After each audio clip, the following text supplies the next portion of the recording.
What's going on, everybody? Welcome to the pop-up shop. I'm your man, Eric Wilson, host of the Sports Arena here, and I got the entire crew with me, and we got our special guest. So let me go ahead and introduce and bring everybody in. First up, he is the future doctor from Jarrell's Journal, Mr. Jarrell Heslop in the building, joining us. What's Oh, good, man? How are you? I'm doing good, man. How you feeling? I'm feeling good, man. I appreciate you taking time to spend with me on a Sunday. We can get some stuff Already. talked about, brother. Definitely. Next up, we got our man Ty Ray from the Say What Say It Again Sports Talk Yo, Show every what's Tuesday up? night. Todd, man, I see you brought one of your other brothers with you. I was expecting Chuck, but you had to go ahead and get Cowboy Nation, Mr. James E. Harris. That's right. That's how we bring it in, baby. Brought him Popping up in on y'all tonight. today.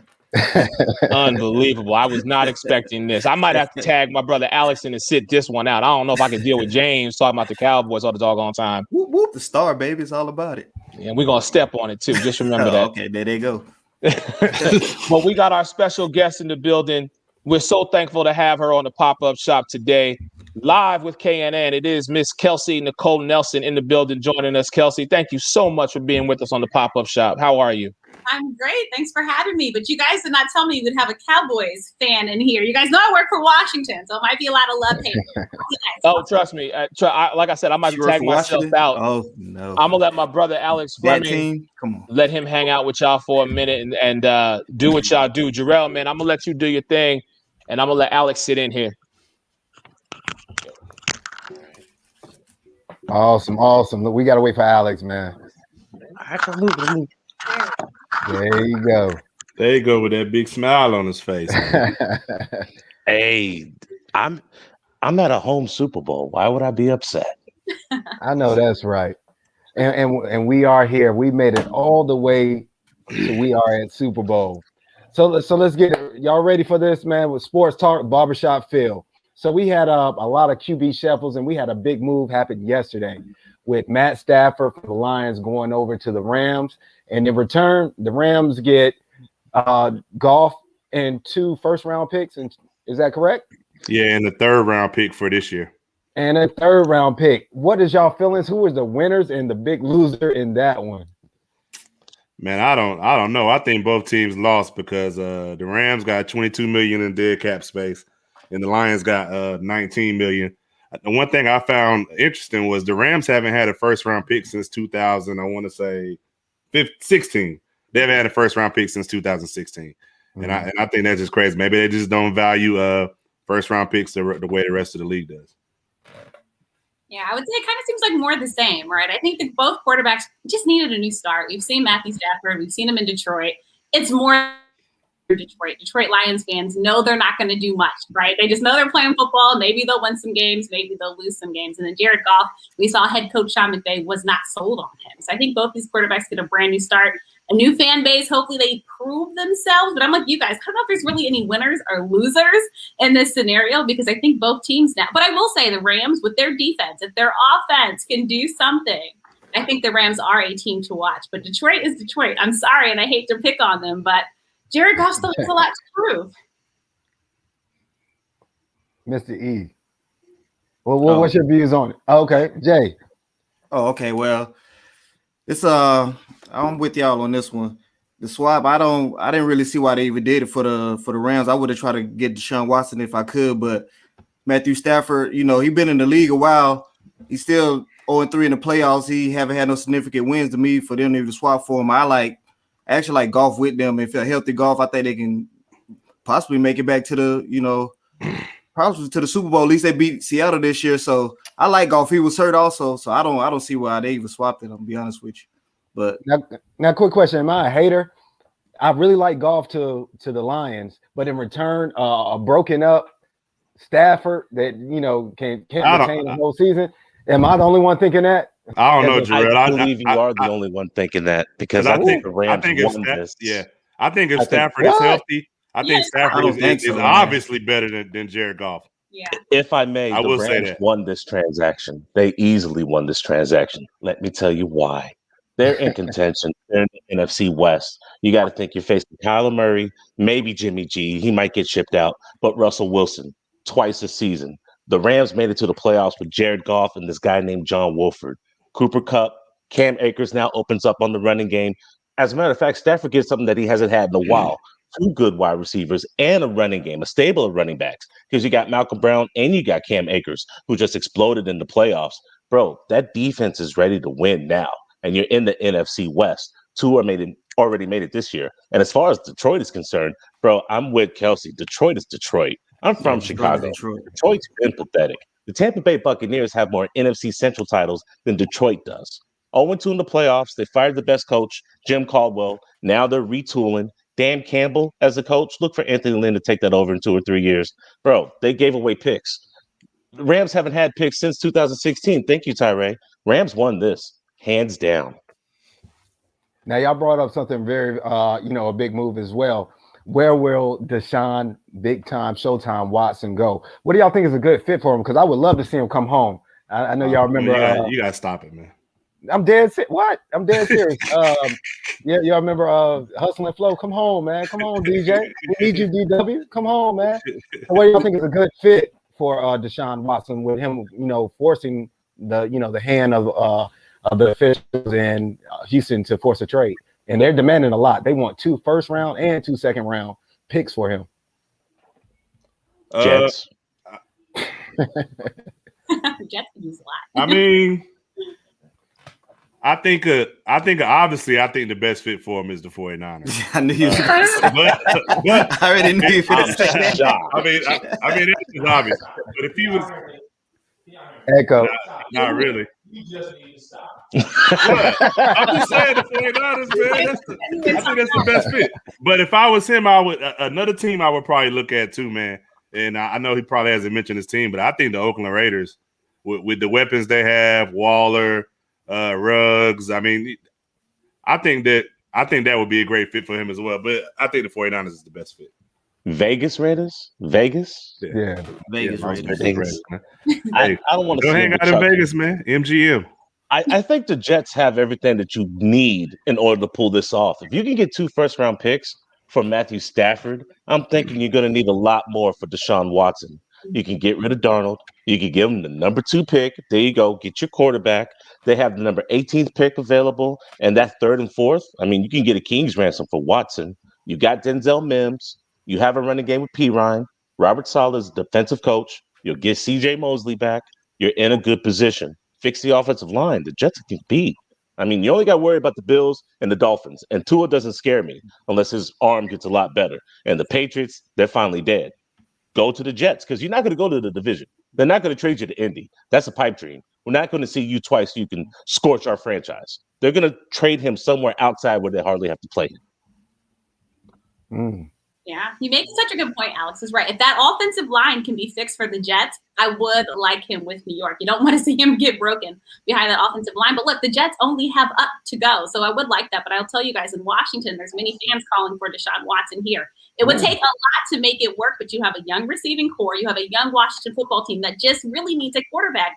Talk about the Rams and their defense. Talk about Washington and their defense that's young and hungry. If you put a right quarterback in the Washington football team, we're talking about a relevant Washington football team and the NFC East where they could win that division again. And I think Deshaun Watson is just looking for those quality receivers. Look, they took away his best guy in Houston. We see him disgruntled in Houston this past season. Deshaun Watson wants a fresh start. I do like him with the Jets, but the Jets have a lot of building to do. Watson also wants to win. I'm trying to see what I see him happy with the Jets if they're not winning, right? I think it's a perfect fit. They have what it is to offer. But with the Washington team, I do really think he could win. It would take a lot to pull it off. I know Washington was going after Matthew Stafford. Didn't work out, obviously. But again, you're looking at a team that really just needs a quarterback to really make things work.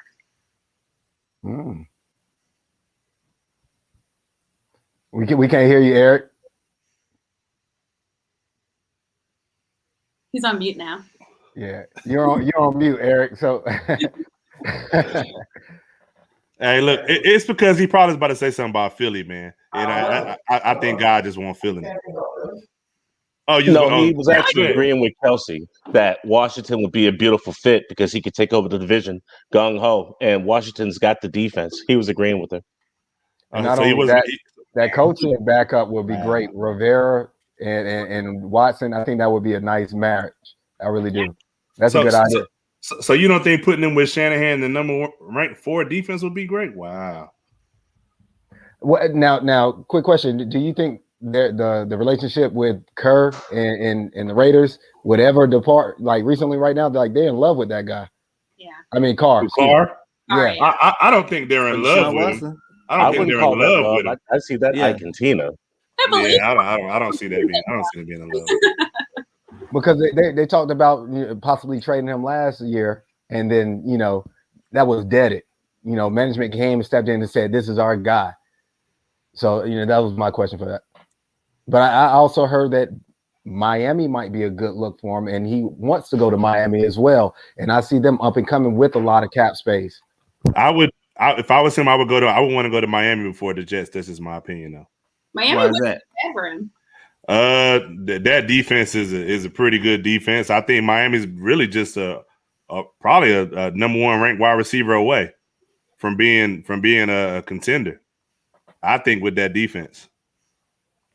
I mean, That's look at the exactly Miami why we go. this year. I'm just saying how close they got. Miami is not a bad team. And again, another team that put a solid quarterback in, another team that we'll be talking about. And you see how close they got this year. Again, put a solid quarterback in there, or if Tua just really works and somehow improves, that Miami Dolphins team can be special. But if we're being honest, I mean, what team wouldn't want Deshaun Watson? Again, a very talented quarterback. There's only so many teams that are really sold in their quarterbacks. One of the biggest things I'm looking at is the Pittsburgh Steelers and Big Ben. He said he's pretty sure he'll come back. Will he come back?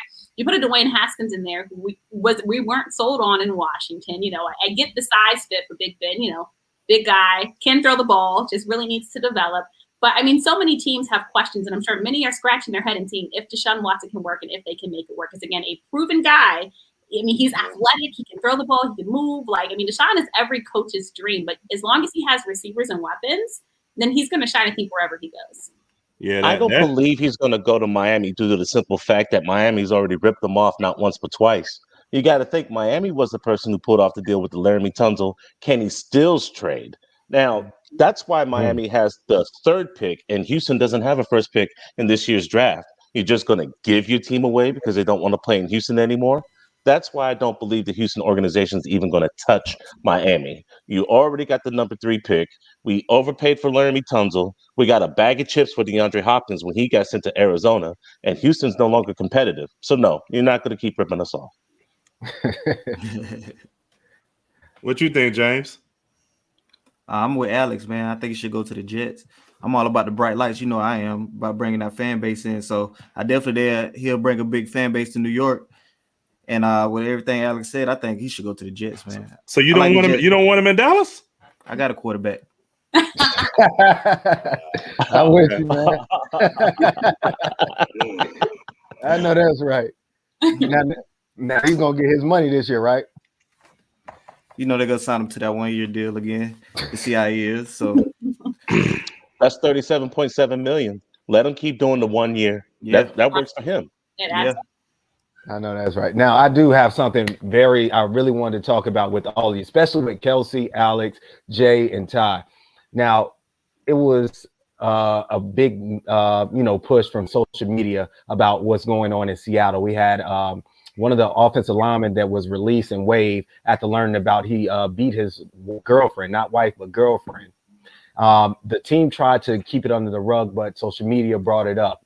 So what I want to know, and I'm gonna speak on it last. What are your feelings or views on how the NFL took this as far as the Chad Wheeler, the offensive lineman in Seattle, and what should go on as far as his actions being in the NFL, as far as the NFL handling him? Because there's really been lack of action or any verbal statements or anything from the front office. What do y'all think about that? Yeah, okay. I'll start it off. First off, I'm glad that we're talking about this. I've been on multiple shows and they've had me come on and like, oh, we want a female's perspective. It's not a female's perspective for this. It's a human rights issue. Domestic violence impacts us all. Yeah. So first off, I want to name that.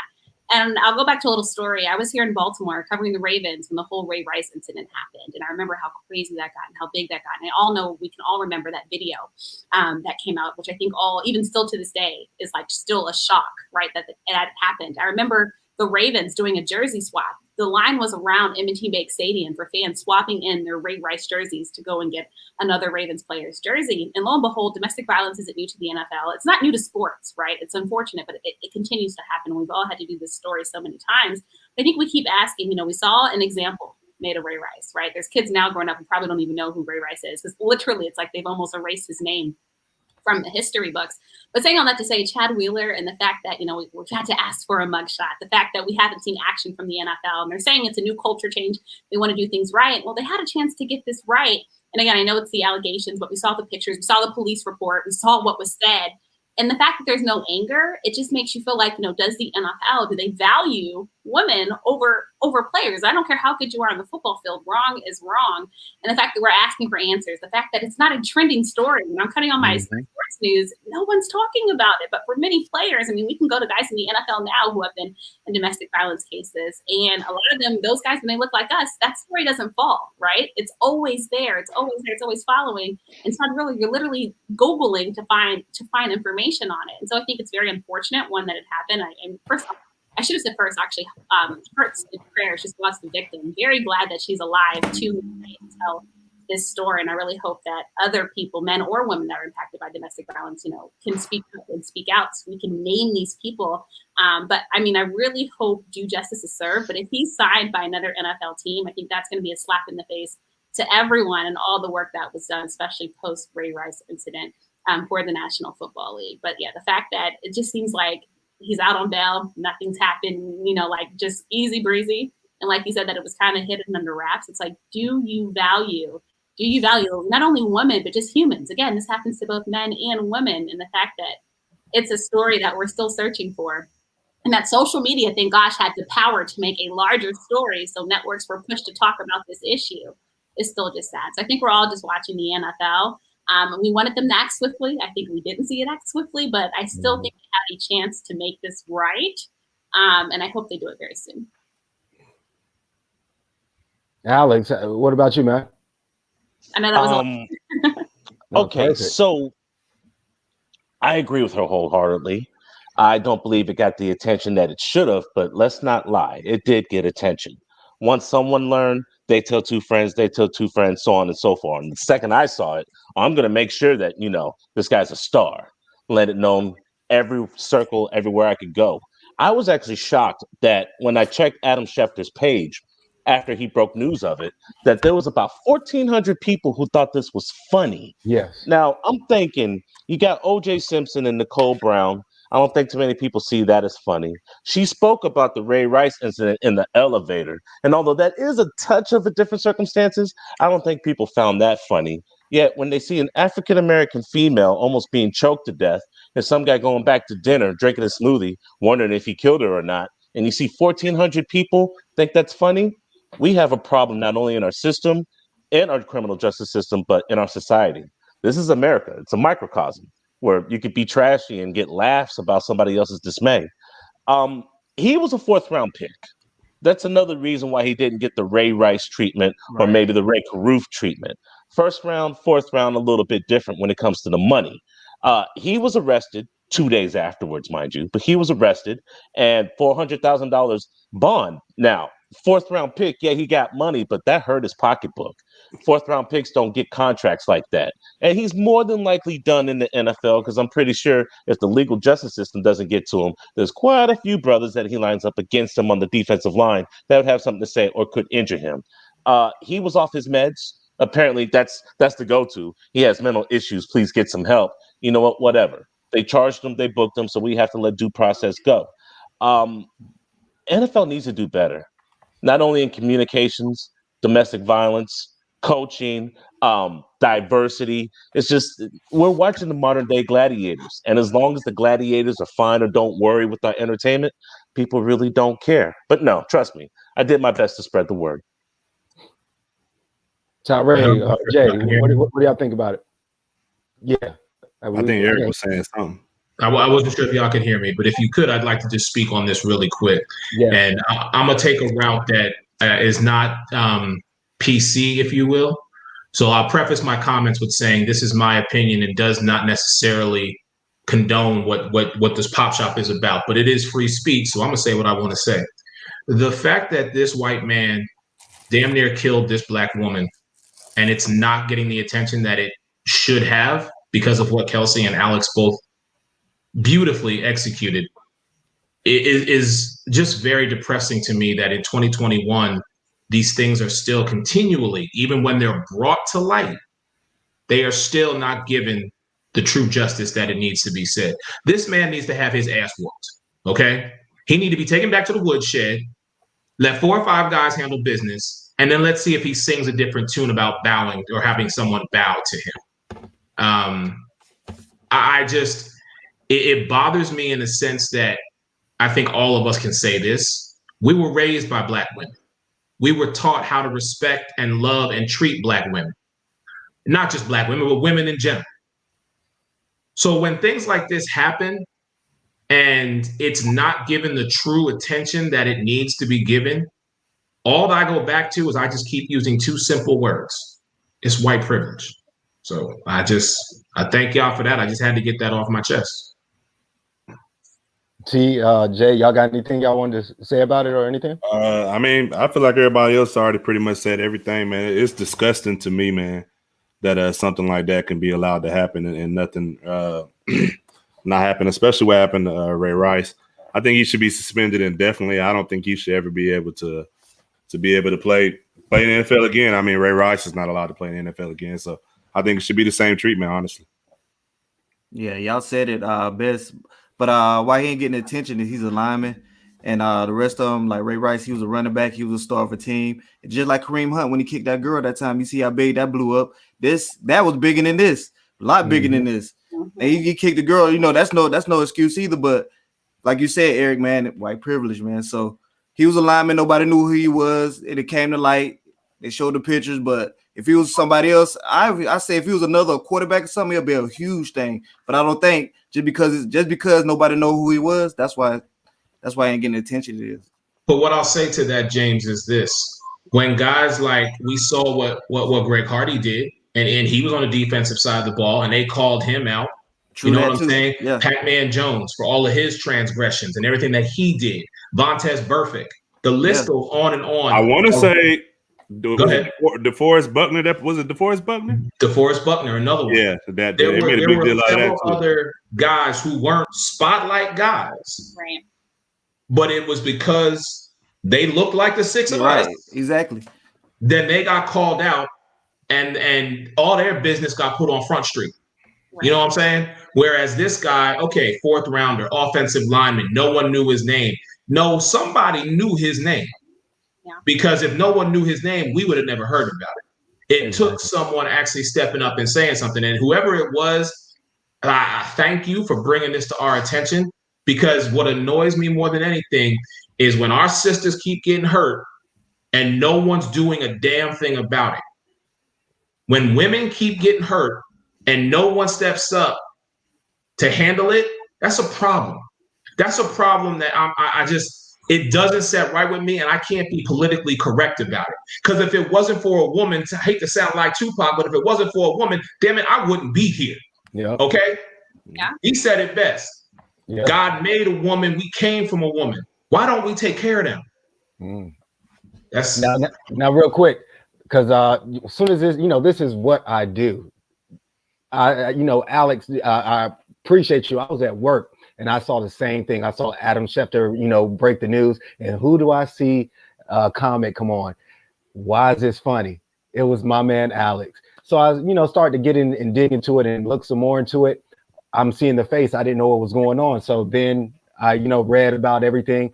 Wow. Now let's go back into history. Y'all just mentioned a lot of black players that got into the same type of situation. Now, progression of the NFL, they started inclusion. Let's talk about, addressing these problems, including women in NFL more.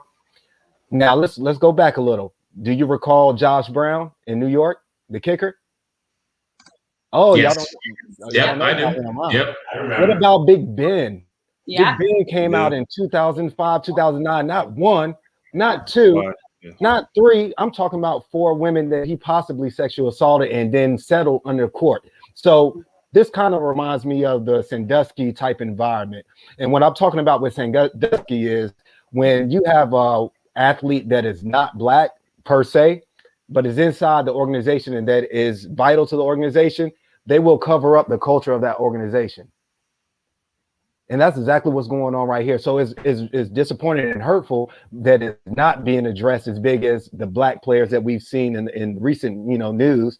But it makes me believe, from my, like you said, Eric, this is all personal opinion, but it makes me believe that because he is not a black player, I don't care if he was an offensive lineman, 4th round pick, because he is in the league, that is a noticeable status enough for this to be brought up. And that's exactly what happened. So the one thing that I really love about social media now is that after the George Floyd incident, we found out that our voices can be heard by making it, over social media. So I'm encouraging every media out, because the media controls the narrative of what people think and what how they're going to react. So I encourage every media outlet to make this, blow this up. And if this is going to be I just wanted to address this because I'm very passionate about it, because it would have been my black ass on there. Yeah, I knew Jarrell would. He was always that way. And then, it would spill over, but it is a double standard. And I just wanted to address that. And I appreciate all your views, because you're all on it. So let's get back to football. My bad. We at the Super Bowl. We had to talk about it, and I'm glad.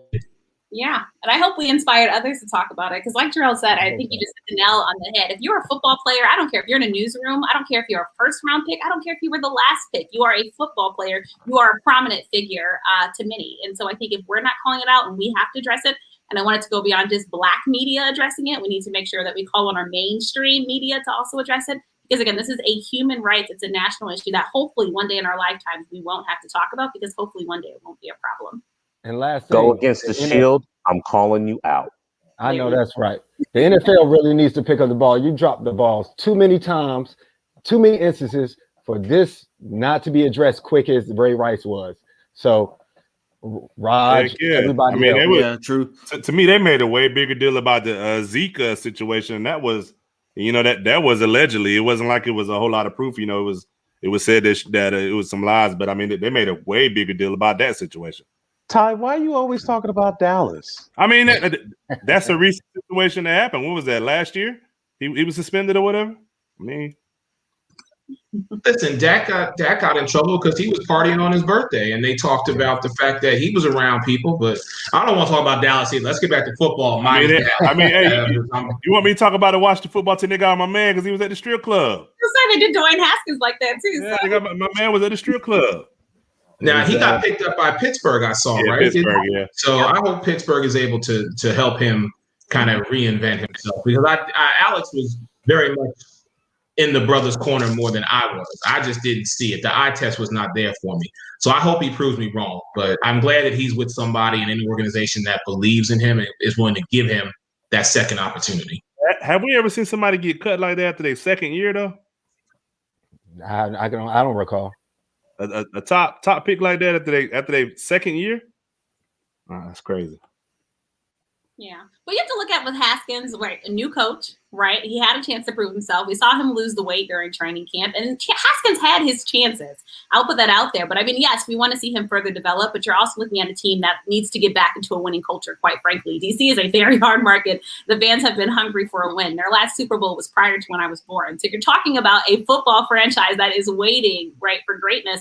Haskins a hometown kid, too, which gave him even greater love here in the DMV area, like we love Chase Young being from the area and just balling out. But I think with Mike Tomlin and the seriousness of that Pittsburgh team, I think this is his second chance, and he has to prove himself again. I like him behind Big Ben. In Washington, again, fans wanted Haskins to be great. I don't think it was that, but it's just he had his chances, because remember, that strip club incident was the second incident. Earlier in the season, he had got caught in the hotel trying to bring a family member. And so it's like you can only... I didn't know that. Yeah, Ron Rivera is a serious coach. Look, Ron Rivera is a very serious football coach trying to change the culture. You need your whole team with you. When your teammates are seeing that type of behavior, it's a young Washington football team. What kind of leadership does that send? Especially when you have Alex Smith, number 11, going through all that he went through just to get back on the football.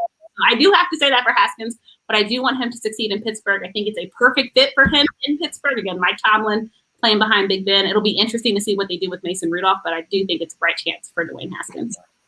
All I can say is amen. She killed it because everything I was going to say, she mentioned. When I spoke to Ron Rivera at the Combine last March, I asked him about Dwayne Haskins, and he was committed in making Haskins work and said that he's our quarterback, and we're going to see what we could do. His best game was against the Baltimore Ravens, where he's talking about stats after a loss. That's not leader mentality in the locker room. And, bro, you saw Ron Rivera. He's fighting cancer, and you're going to have a tip drill right after you get out of the strip club or bring the strip club to your house. That's not captain worthy. You are already on thin ice. You're on your third coach. Jay Gruden didn't have any faith in you, and they threw you to the wolves the first chance they got your rookie year. So yeah, you knew that you were on limited time, but I think a change would do him good. Pittsburgh is an excellent environment. He's got weapons. Claypool, Juju, if he can get off that damn TikTok, James Washington. They need to find a running back because Connor's not the answer, but no, a change is going to do that brother good. Yeah, I think time will tell, and we see that what's happening. So, when I look at black quarterbacks, I understand that they are put on such a high level under such a small microscope, and I just want them to be successful, good, bad, or indifferent. I just want them to be successful because that way it'll open doors. But when stuff like this happens, people look at it and say, "Well, see, this is why we can't have them." But again. Everything that y'all said, completely agree with. I want to get to Jarrell's next question because I got something to say about that one, about Tom Brady and Jordan. So, you said it. My next question was, I remember watching Jordan in '96. I was young. We were in middle school, high school, but it got to a point towards his latter years I was thinking like, hey, I need to value this and value his game and being able to watch it. Are we at that same pinnacle with Tom Brady, with all the greatness that he's done, him being 43 and playing at the level he is he at that same level of Michael Jordan? What y'all think about that, man? Crickets? What's up, Alex? Go ahead, Alex. I know you pro Brady. Go ahead.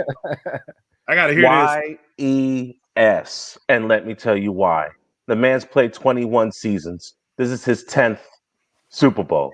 Chew on that for a second. He's been to 14 AFC championship games. You count the NFC, that's 15, which means he had an opportunity to go to 15 Super Bowls out of the 10 that he actually appeared in. He's only had one mediocre season because one season he got his leg broke. Patriots, 6 for 9. I mean, whether you say they cheated or the ball was deflated or the tuck rule, I don't know. You got to make it there to even have a chance to win it. Yeah, he's been there 9 times. Aaron Rodgers, 1 NFC championship. Drew Brees, 1 NFC championship. Tom Brady, year 1, Tampa Bay Bucks, 1 NFC championship. He threw for 40 touchdowns this year. He's 43 years old. He didn't have anything to prove the first damn time. Now he takes a team that was struggling with 7-9, always had talent, but was never in the spotlight, and takes him to the Super Bowl against Patrick Mahomes, the future GOAT. Oh, you can hate him all you want to, and I'm pretty damn sure all of you do. But if you make it to 10 Super Bowls, you make history, and you happen to be the first team to ever have a home Super Bowl, I think you could take all that dirt off your shoulder. He's GOAT status, just like Jordan. So let me ask a question real quick. I just got a quick rebuttal to what you said. So if they was cheating for some of the Super Bowls, it don't matter? If you're not cheating, you're not trying. The man smashed his phone. If you're not cheating, you ain't trying. It was some cheating going on. The man smashed his phone. You're not cheating, you're not trying. You're not cheating, you're not trying. I'm with you that. don't take and smash your iPhone for no reason now. My man, them balls was deflated. I'm just saying. He was messing with Hey, look, them balls deflated for that first half. That second half, there wasn't. Thank you. And they were that with a straight face, balls or not. That was a handwritten ass. He would say something like that. I can bet you he wish he was in never mind, I ain't gonna go there. But hey, I'm gonna just say no. Brady, people say apples and oranges, but I get down to the athlete.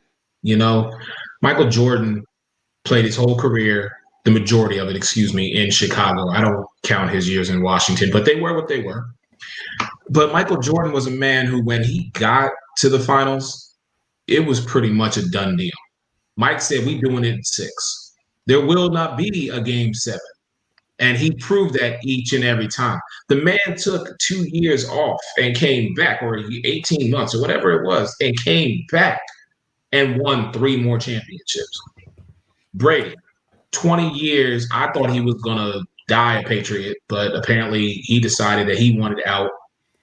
To turn the Tampa Bay Buccaneers team around, a team that pretty much knew that their season went from September to December. They were lucky if they saw January. And now you have Scotty Miller, a first-year rookie. Tristan Wirfs, first-year rookie. Scotty, second year. Thank you. You got Devin Bush and Devin White, Lavonte David, Shaquille Barrett, Antoine Winfield Jr., and thank you. Okay. Chris Godwin, Mike Evans, Leonard Fournette, Ronald Jones. Oh, let's not speak on Keyshawn Vaughn. Speak on it.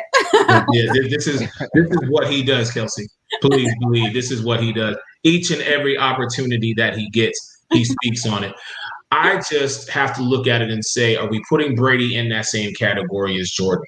And my answer has to be by a slight margin. I'm saying no, because every time Jordan went, he won. Mike, every time, Brady, he's lost 3 out of the 9. Now he's going to his 10th. So he could go 7 for 10, or he could go 6 for 10. Mike is 6 for 6. So, you're talking percentages. I got to go Mike. I respect what Brady does, and I'll still call him the GOAT. There's no question about that. But comparing them two, I still got to give a slight edge to Jordan. So who you saying Brady is? Kareem Abdul-Jabbar? Oh, I guess so. Kareem went to how many and won how many? I don't know. I know he has. As a Lakers fan, you don't know that? He has 6 rings. I just don't know how many he went to because he wasn't with the Lakers the whole time. He was He was in Milwaukee for a while. All right. That's when he was really. You're talking about 7-game series compared to one game. One game. You only get one shot in the NFL. And he's been not only that, the way he's Brady's been holding himself, professionalism all these years, has been the face of the league all these years. He's been balling. Look. If it makes you feel any better, I think Jordan only lost game one time. If that makes you feel any better, he lost to the Lakers. Yeah, he lost to the Lakers. Now that I do know in '91. Hey, guys, you remember the first time Brady lost the Super Bowl? It was against those Giants, and he brought an undefeated squad into that with Randy Moss and Wes Welker. Better yet, number 2, the second time he lost, he was to that Eli Manning and Mario Manningham and Crazy Catches Part 2. And then the third time he lost against the Eagles, he only threw for 505 yards. See, look, that disqualifies him right there. He lost to the Eagles. But his best was whenever he was down 28-3 to the Atlanta Falcons and brought them back and won in overtime. This man has a history of doing what needs to be done to collect jewelry. He's got one on one hand and one on the other, and he's going for the Thanos. Think about it, bro. If he wins a 7th ring, all that hate, all those grits that you want to get out your mouth, you're going to have to shove it in. You can't hate on a man and his bio. And his bio speaks volumes. So if he loses, then what, Alex? Then he's been to 10 Super Bowls and he won't be able to tie Otto Graham. Just asking. I'm just saying he keeps losing to NFC East teams in the Super Bowl. So, James or Kelsey, if either one of y'all could get your team to the Super Bowl against Brady, you stand a chance on winning. That's all I'm going to say. Look, to be fair, Washington gave Brady a very good football game with a quarterback that no one knew that was freaking in college classes. So I do have to give Washington some credit for that because that whole story, and think if Brady had lost that game, what a blip that would have been on his playoff career. And I know he didn't lose it. And with Brady, look, I understand we have to give him his greatness. I also look at that last game that he played, still being able to overcome, was it 3 interceptions that he threw? So you look at that and you're just like, if the Saints could have capitalized off of that. But, I think Brady has had great weapons around him. He is great. I have to give him that. But putting him in there with Jordan, Jordan, that's GOAT talk. That's Holy Land, right? That's what Jordan is to many of us. And so I'm going to put him in there because he has earned it. He has deserved it. Brady is that guy that can be cocky and arrogant, but he proves himself. So you do have to give him that credit. And again, you talked about his accomplishments. So I do think we have to give respect where it was due. I think back to the Super Bowl, Rams and Patriots, that low-scoring Super Bowl game. I remember being there. It's just even when you try to count him out, he somehow does it. Like you said, he made the Buccaneers relevant again. I'm seeing people wear Buccaneers gear in Like, when have they done that? But it's because Tom Brady is there. And so I guess I will put him in that category. I do want to see what he does against Patrick Mahomes. I do think it's going to speak a lot. You know, we're talking about his age and stuff, but I mean, Patrick Mahomes and what he's done. I think Patrick Mahomes, if he continues to play at the level that he's playing at, I think we're going to be talking about him years from now, 20 years from now, in the GOAT talk with the Jordans, because that's the trajectory that Patrick Mahomes is on right now. But I will give Brady the props, so I will put him in there. But again, I have many questionable games, and I honestly, I mean, Deflategate and some of the other things, it does make me put a little blip on Brady's legacy, because there's different things that we do have questions about. So let's move on real quick. We're here at the Super Bowl. What are what are your key factors for both teams? Where do we need to go on offensive and defensive side to see who will win tomorrow or next week's game? Who wants to start? Go ahead. Say this: Brady cannot throw 3 picks against the Kansas City Chiefs. I'm just saying that he has to have a very clean football game, because if you do that against the Chiefs, they will capitalize off of that. And I think Brady is really going to be that. He's going to be the key factor. I think if Brady plays a clean game, and if everyone can show up to work and be around him and be the weapons, and, you know, they have a chance to win. But on the other end, I mean, again, how can you count out the Kansas City Chiefs playing some of their best football? And again, Patrick Mahomes just looks like he's having fun. So I don't know. I'm very excited for the Super Bowl. I think it's going to be probably one of the better ones that we've had in recent years. For me, it's very simple. Todd Bowles' defense has got to step up. Todd Bowles' defense has got to get to Patrick Mahomes. They got to disrupt him every single down that they possibly can. Because if they don't, he will find a way to find Travis Kelce, to find Tyreek Hill, to find McCole Hardman, and make this about the Kansas City Chiefs winning, going back to back. That's the thing for me. Yeah, I got Kansas City, man. That offense, man, it's like having a fleet of cars, man. You know, Mercedes-Benz, BMW, Lamborghini, Ferrari. But I think Hardman is the X factor, man. He does a lot of little things for him. You know, he can run in reverse. He just does a lot.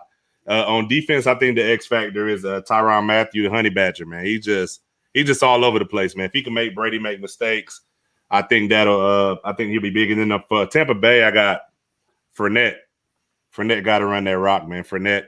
And then AB is like I don't know, man. He's like a dog that ain't got no leash, ain't got no collar. You don't know what you're going to get, man. But I think AB can be a big factor in the game too. It's gonna be one in the trenches. It's gonna be one in the trenches, especially with those 3 offensive linemen that's out for them. I know Eric, I think Fisher, he's out for him. So it's gonna be definitely one in the trenches. And the way Tampa Bay been playing their front four, if they can get after Patrick Mahomes, put some pressure on them, I think they have an opportunity, but they definitely got to put pressure on them, man. It's like I said, it's gonna be in the trenches, man. Them offensive linemen not being there, and that so I'm gonna roll with. I want Tom Brady to win because I want him to be the GOAT. So, so if I had to pick one, I'm going with Tampa Bay, but it's gonna be the trenches. I want to give a shout out to Blake Anthony for showing me how to break down tape, and to Mookie Hawkins for making me study tape. Why you keep giving credit to everybody? Could you just talk about the damn game? You always got to be giving credit to everybody. You got your own monologue section.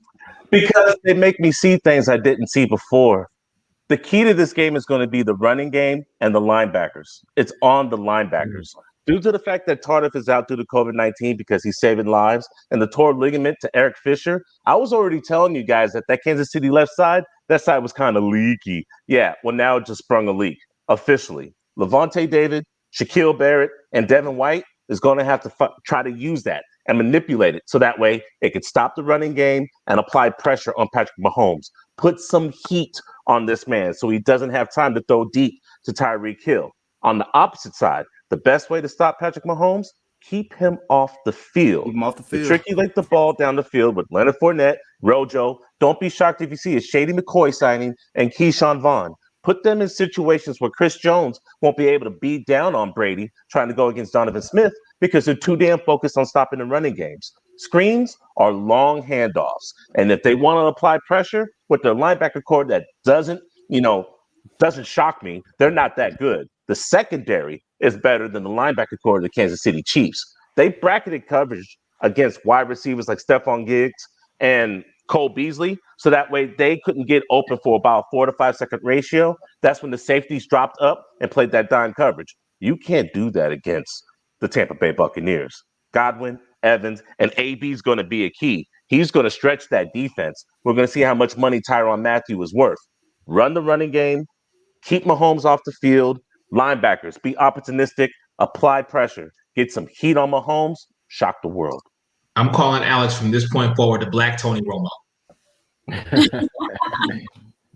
Hey, you know what? As much as I want Tom Brady to win, my mind says Kansas City. But like you said, Alex, it's real hard for Matthew and them to apply a lot of pressure with AB over there back and Godwin and Evans. You cannot rush. You have to cover them.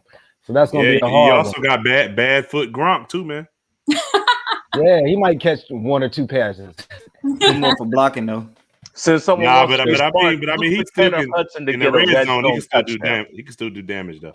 I think I'm a full week ahead of time. Since we're going to be smart and have jokes, look for Tanner Hudson to get a cheap red zone touchdown if it presents itself in the third or fourth quarter. Scotty Miller's going to get another backside. He's going to beat another defender and get a touchdown. So Scotty good for one. Listen, I've been on this bandwagon, if you will, because I don't really care about either one of these teams because they're not mine. I respect what they've done. But listen, it's too much right now for this not to be Tom Brady's swan song, his final curtain call, his rest in peace to Kobe, Mamba out moment, if you will. This is what he's going to do. Raymond James, yes, shout out to that man right there. Raymond James Stadium, 22,000 fans, Super Bowl 55, Tampa Bay Buccaneers, led by Tom Brady and Bruce Arians.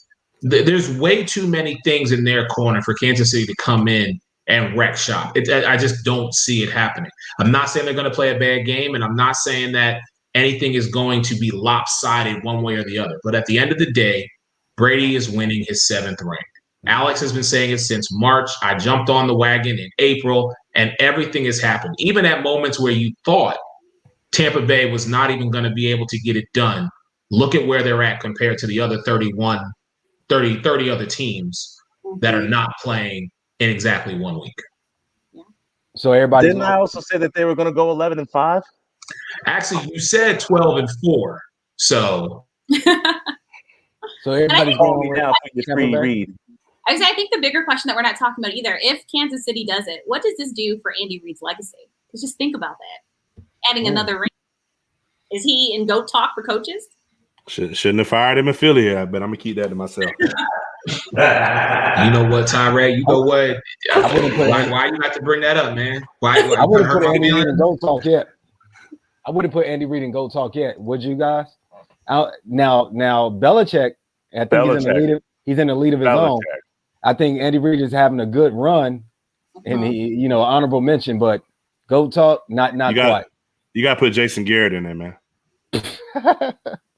For what? He almost got the terrible Giants to the Super Bowl, man. To the playoffs.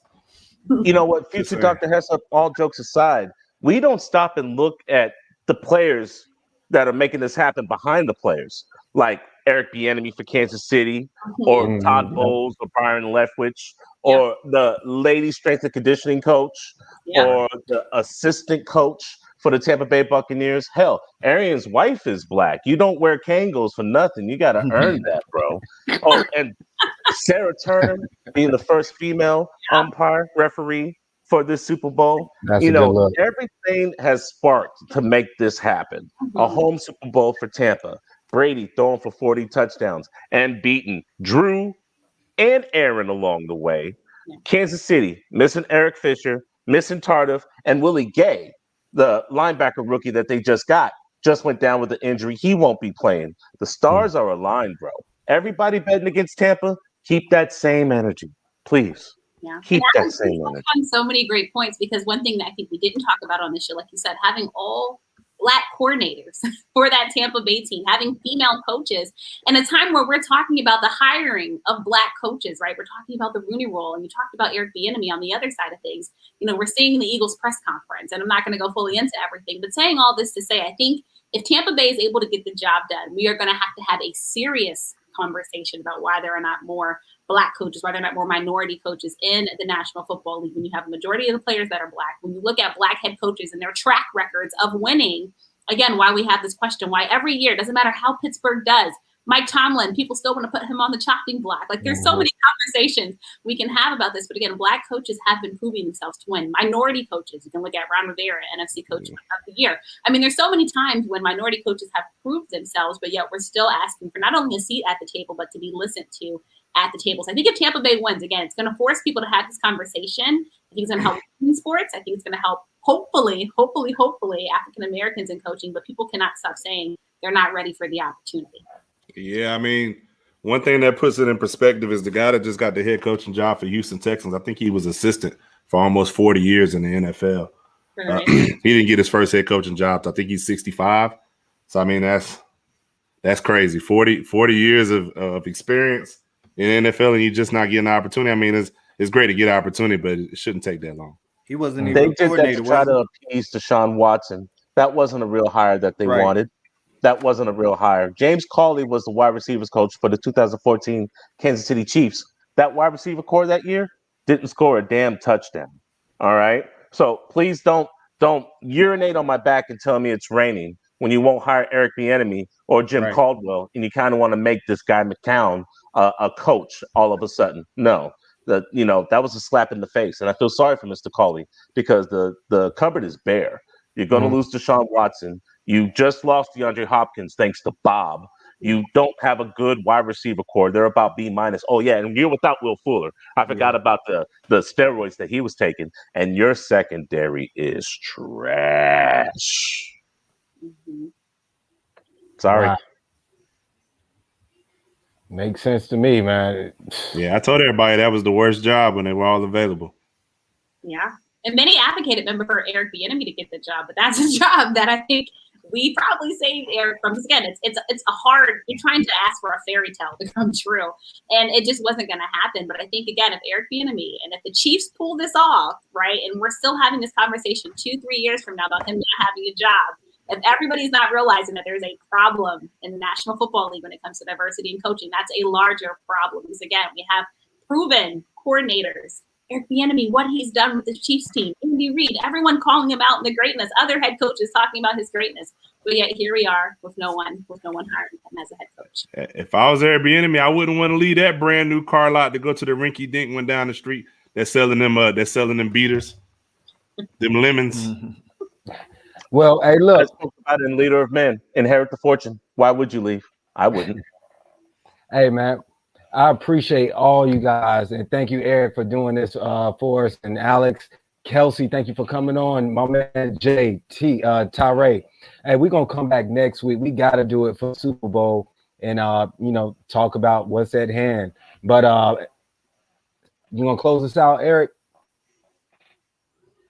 Yeah, man, I appreciate this, and like I continually say, week in and week out, we definitely need more of this happening because my show, Sports Arena, shameless plug, Monday nights, 10 p.m. on Facebook. I said it in one of our smoking section segments. I said, listen, the five of us, we are all from all walks of life, but what we have is what the world needs more of: more diversity, more equality, and definitely more inclusion. And I think it speaks even more volumes when you see the six of us who can come together, do everything that happened with COVID. We were able to come together and put something like this on for the world to be seen and to let people know, hey, we are out here. We are going to speak our minds. We're going to tell you how we feel. We're educated brothers and sisters. And more importantly than that, we're giving you something that you need to really think about. We provide you with a thought-provoking conversation. So again, Tyree and James, shout out to y'all from the Say What, Say It Again Sports Talk Show every Tuesday night, 8:30 on Facebook and YouTube. The future Dr. Heslip, man, Jarrell's Journal. Jarrell is doing so many things behind the scenes that y'all don't even know about. This brother is truly on a whole nother level. I'm so excited to see what happens next for him. I mean, listen, Live with KNN is probably one of my favorite shows because Kelsey just keeps it real with people. And not only does she have the mindset, but she has just such a great inflection about her that people are gravitating towards her. I just want to say this, when we put this video out, I put that little teaser flyer, whatever you want to call it out. That was the most views I think I had on Twitter ever. And I'm saying it's because of Kelsey. Because when I put the five of us out there, I get like maybe 15, 20 hits. Kelsey, I had like 280 views. I was like, what? Okay, it's Kelsey. That's what it is. Because it wasn't me. You got like 10,000 followers or something crazy. You know what I'm saying? So shout out to you for taking time out of your schedule. Thank you so much for being with us. And then, of course, the man who I'm going to be spending the entire week with. As a matter of fact, we leaving here and heading to Tampa because we got the Magic perspective and the Raptors report in the same building with the Magic versus the Raptors tonight. Alex Fleming, Florida Sun Review, Central Florida's oldest black newspaper. This brother's got so many articles that he is just stacks on stacks on stacks. Ladies and gentlemen, it doesn't get any better than this. Thank y'all for coming out. We really appreciate it, and we're going to definitely see y'all soon. Happy Super Bowl week. Everybody, please be safe, be careful. We love y'all. We'll talk to y'all later. All right.